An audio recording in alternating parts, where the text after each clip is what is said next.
Soy Rubén Vigil, jefe del área de comunicación y prensa de la Fundación Princesa de Asturias. Bienvenidos a la rueda de prensa que va a ofrecer a continuación Emmanuel Carrère, Premio Princesa de Asturias de las Letras. Recuerden que es una rueda de prensa telemática, con lo cual deben formular sus preguntas levantando la mano físicamente con la aplicación que ofrece la plataforma o en el chat que tenemos en Zoom. En primer lugar, el señor Carrère les dirigirá unas palabras y a continuación abriremos el turno de preguntas. Cuando quiera, señor Carrère. Buenos días. Dirigir unas palabras, pues sobre todo decir cuánto me alegra estar aquí. Me alegra muchísimo estar aquí por vez primera y en estas circunstancias el inmenso honor que supone, por supuesto, la concesión de este premio Princesa de Asturias. Y bien, pues si puedo contestar algunas preguntas o si quieren expresar alguna curiosidad, con mucho gusto lo haré. Tenemos ya una pregunta de Tino Pertierra de la Nueva España. Dice: en yoga recuerda su admiración por los pocos hombres que son conscientes de que vinieron a la Tierra solo para contemplar el cielo, como su amigo Hervé. ¿Se considera uno de ellos? ¿Aspira a serlo?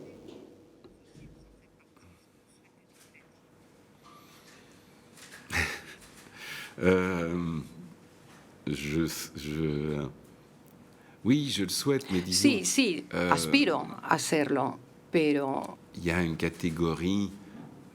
digamos que existe una categoría de gente, de personas que tienen una aspiración a la unidad. Toda su vida es una aspiración a la unidad. Y yo, sin embargo, soy una persona muy dividida. Probablemente a todos nos pasa esto, pero ha sido un poco el tema del libro, la manera en que podemos aspirar a la unidad, pese y también gracias a nuestras divisiones, que son el sino del ser humano. Sí, Jorge tiene la palabra. Europa Press.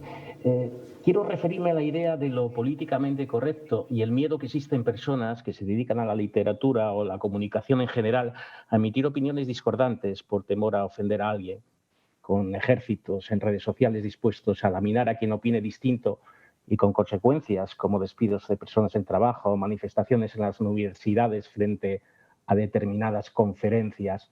¿Nota usted que se autocensura en los últimos años o evita ciertos temas para no meterse en líos? Gracias.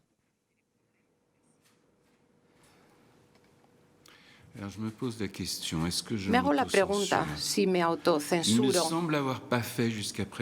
Me parece que hasta el momento no lo he hecho, en ningún momento. Pero creo que cuanto más pasa el tiempo, más se plantea el riesgo de tener que hacerlo. Es verdad que hay muchos juicios por parte de grandes escritores, grandes pensadores que hoy en día se condenarían. Yo, la verdad es que hasta el momento no me he encontrado en la situación de tener cuidado. A lo mejor esto tiene que ver con el tipo de literatura o con lo que yo escribo. Yoga es un relato autobiográfico y ahí aparecen algunos aspectos poco halagüeños respecto de la experiencia humana. A lo mejor hubiera debido ser más prudente, no lo he sido, pues mejor. Yo creo, nunca se sabe lo que nos depara el futuro. Tenemos una pregunta de Raúl Molina de la agencia EFE. Dice: ¿qué ha cambiado en su forma de seguir el juicio contra Jean-Claude Roman y la cobertura que ahora está dando al proceso por los atentados de la Sala Bataclan?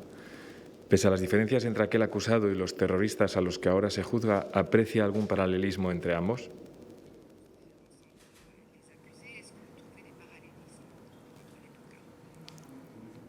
Es muy diferente el juicio román. Era un juicio penal y ahí estaban en juego unas relaciones humanas psicológicas entre personas que se conocían, y precisamente es ese vínculo muy fuerte, muy íntimo, lo que está detrás de esa historia tremenda.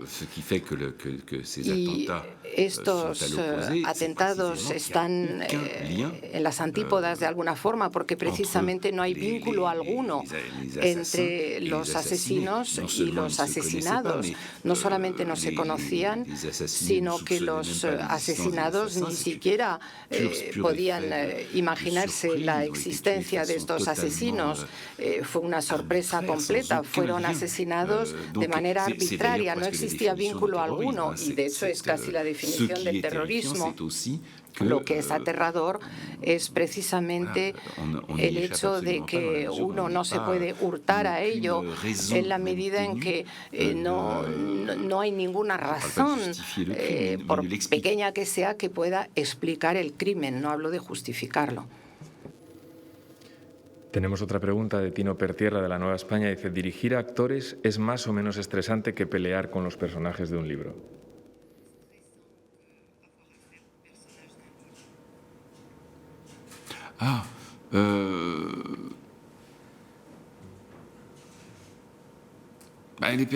Digamos que los personajes de un libro obedecen sin rechistar.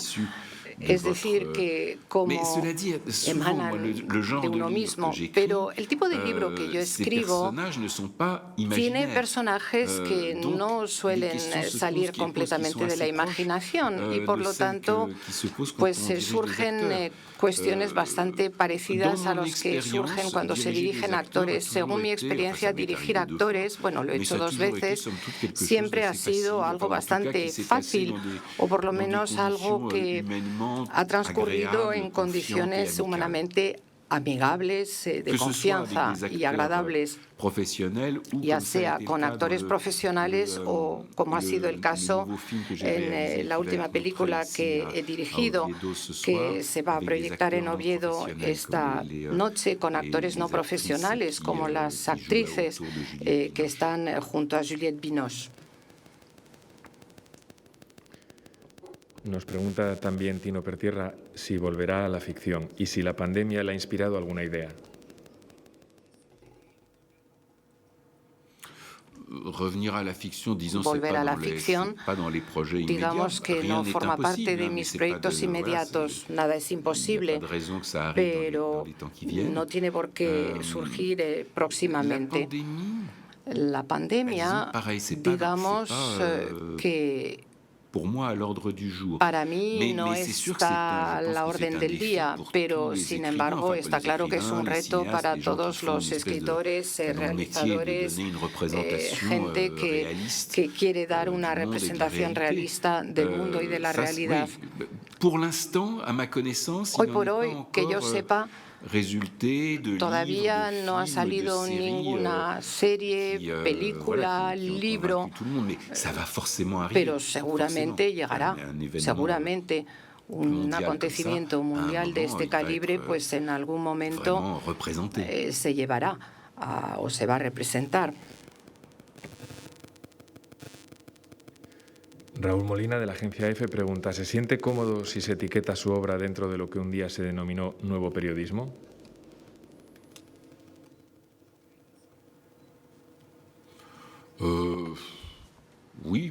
Sí, ¿por qué no?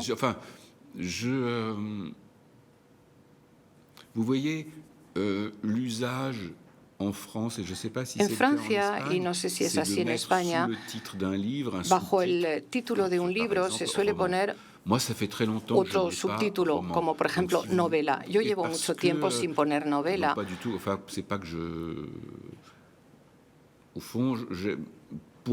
Digamos que para mí se trata de novela, ficción, no ficción, nuevo periodismo, autoficción, bueno, un poco de todo, pero yo prefiero no etiquetar. Para mí son libros, narrativa, relatos, pero bueno, sí, se podría poner como etiqueta nuevo periodismo. La Nueva España nos envía una nueva pregunta. ¿La banalidad está infravalorada? La banalité est-elle sous-estimée? ¿Infravalorada la banalidad? Alors, c'est... Je réponds un peu à côté à votre question. Voy a contestar un poco por la tangente porque da la casualidad que precisamente estoy leyendo el ensayo de Hannah Arendt sobre el juicio Eichmann de Jerusalén. Y ahí ella desarrolla esa noción muy controvertida con respecto al nazismo, la banalidad del mal. Y claro, uno se tiene que hacer la pregunta precisamente al estar siguiendo el juicio del que hablaba antes de los atentados de 2015, puesto que vemos a esos 14 hombres acusados que son figuras que no están realmente a la altura del mal. Entonces cabe hacerse la pregunta de la banalidad y yo la verdad es que no sé muy bien qué contestar. Inmaculada Rivas, de la cadena COPE, plantea ¿qué proyectos inmediatos tiene?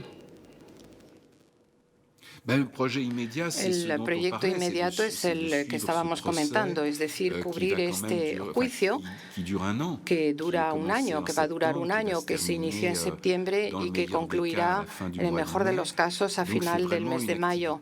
Así que es una actividad de dedicación plena, más que de dedicación plena.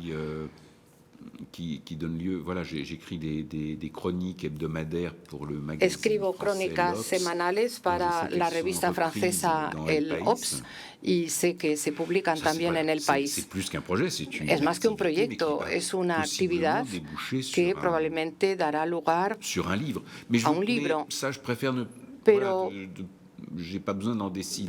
no tengo por qué decidirlo inmediatamente, ya veremos. Nueva pregunta de la Nueva España. ¿Qué frase del budismo le gusta más?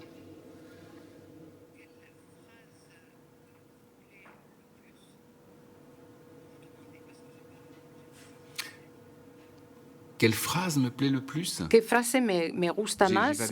¿De qué? No lo he entendido bien. Del budismo. Ah. Alors, hay una frase que he citado en varias ocasiones en varios libros y que dice, y es una frase de un sutra budista, que dice, el hombre que se cree superior, inferior o incluso igual a otro no conoce la realidad. Yo creo que es una frase que contiene una inmensa verdad, bastante contraintuitiva, porque parece que hay una jerarquía en los logros humanos, parece que es obvio, pero detrás de esa obviedad probablemente está también esta verdad. La agencia EFE insiste con una pregunta que había formulado anteriormente. ¿Podría concretar de qué manera ha cambiado su manera de afrontar el juicio de Bataclan y el que dio origen al adversario?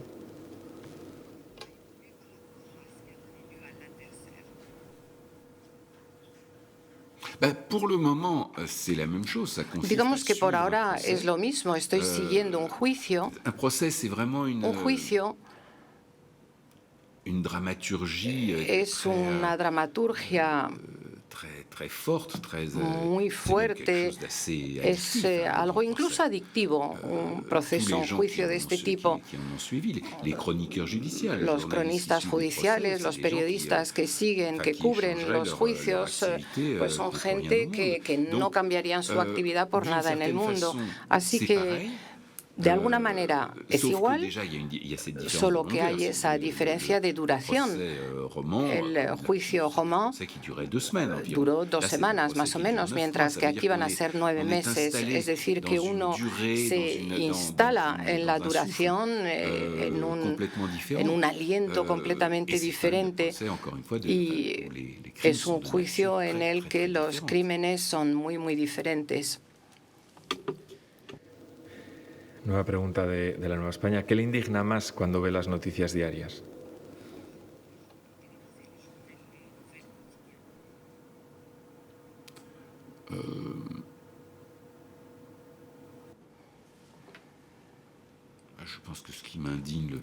Creo que lo que más me indigna es el alcance increíble de la desdicha, de la desgracia.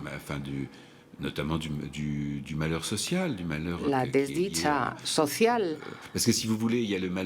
porque está claro la desgracia frente a la que no se puede nada, los desastres naturales, pero luego está la desgracia, la desdicha relacionada con la desigualdad, con la miseria económica y política. Eso me indigna mucho. Lo que me indigna pues es como para cualquier ciudadano promedio o cualquiera que lee la prensa, digamos la diferencia entre lo que uno podría remediar y lo que no. Juanjo Jambrina, de la revista Jot Down, le plantea esta cuestión. ¿Publicará alguna vez el contrato que firmó con su exesposa para no hablar de su relación con ella, al ser un hito inédito en la literatura?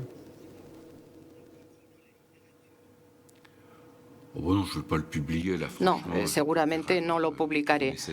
Prefiero haber pasado página. Y tenemos una última pregunta de la Nueva España. Dice, Freud dijo que la salud física es ser capaz de amar y trabajar. ¿Lo comparte?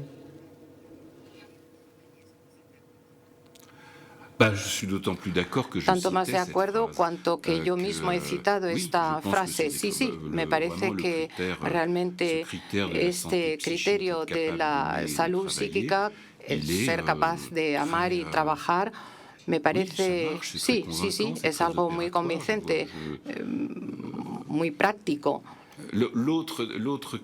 El otro criterio, o digamos, hay otra frase de Freud. Él dice que la salud psíquica o el resultado satisfactorio de un análisis es pasar de la desdicha neurótica a la corriente. Y la desdicha corriente es algo de lo que no nos podemos hurtar, forma parte de la condición humana. La muerte de seres queridos, la enfermedad, la agresión exterior, en fin, eso no nos podemos hurtar a ello si somos un ser humano. La desdicha neurótica es lo que uno mismo se fabrica, y eso es lo que, en principio, de forma ideal, el psicoanálisis puede abordar.